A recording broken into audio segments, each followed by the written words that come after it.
Let's blow something up here. If there was a program for volunteers to go into space with like 100% chance of dying from death by space, I would be first in line. If they needed brave volunteers or stupid volunteers, I would be there so fast. Oh, that's so cool, so cool. My computer can't handle the rendering.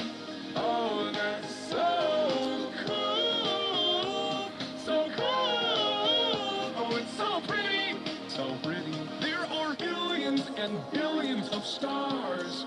Oh, look, there are billions and billions of galaxies.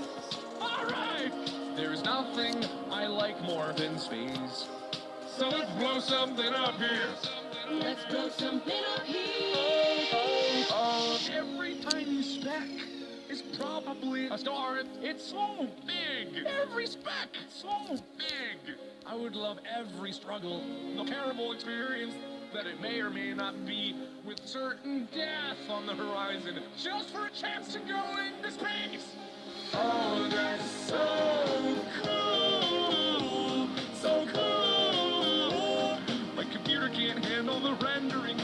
Oh, that's so cool, so cool. Oh, it's so pretty, so pretty. There are billions and billions of stars. Oh, look, there are billions and